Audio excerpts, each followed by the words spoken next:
limited. 4 people have died in Togo in clashes between security forces and protesters demanding the resignation of the president. Police fired tear gas at people defying a government ban on midweek protests. Victoria Gatenby reports.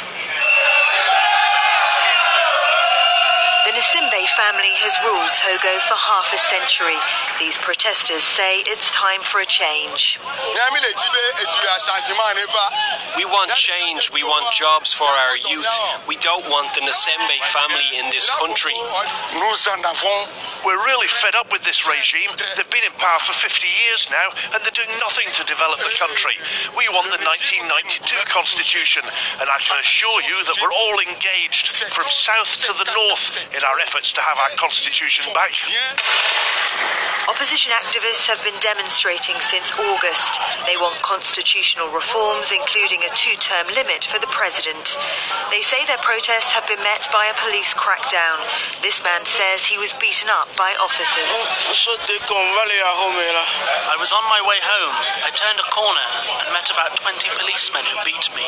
My God, I was beaten severely. Anger on the streets has become a regular scene in Lomé, but President Nsimbe does have plenty of support, as many try to shore up his family's dynasty.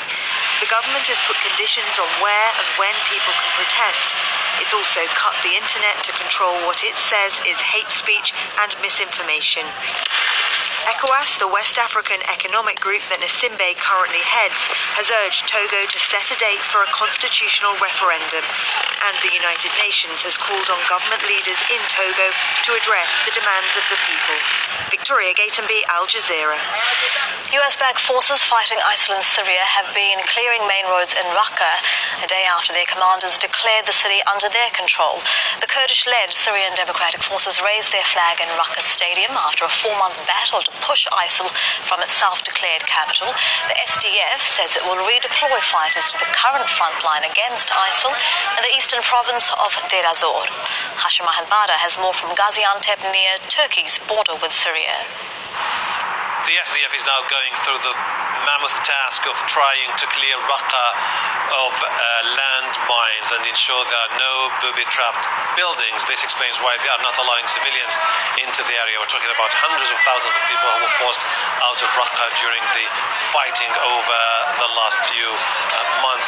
But further south there is fighting which is continuing against ISIL from different front lines. The Syrian army is launching an offensive from the south, and a senior army officer was killed today, Isam Zaharuddin, Brigadier General. He was leading the fight against ISIL in Deir ez-Zor. Isam Zaharuddin has been accused by the Syrian opposition of committing atrocities against civilians in different parts of the country, particularly in 2012 on the outskirts of the capital, Damascus. This comes at a time when the Iranian top military commanders are meeting in Damascus with their Syrian counterparts.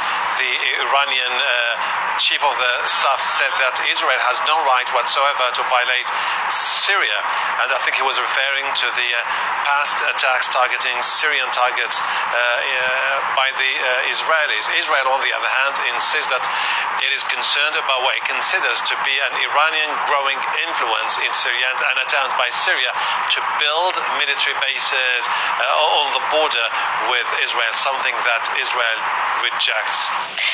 Iraq's oil minister has asked petroleum giant BP to make plans to develop the Kirkuk oil fields. Baghdad took control of the oil-rich region from Kurdish Peshmerga fighters on Monday. The fields have generated billions of dollars of revenue for the Kurds. Charles Stratford reports from Erbil in northern Iraq. Iraqi government forces are in full control here now. The oil fields around Kirkuk are one of Iraq's 2 main oil-producing areas, vital for the economy.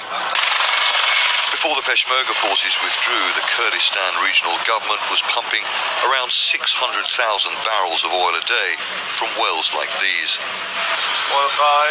This is one of the main processing units at the Bai Hassan field. It used to be exploited by the occupying forces of Kirkuk.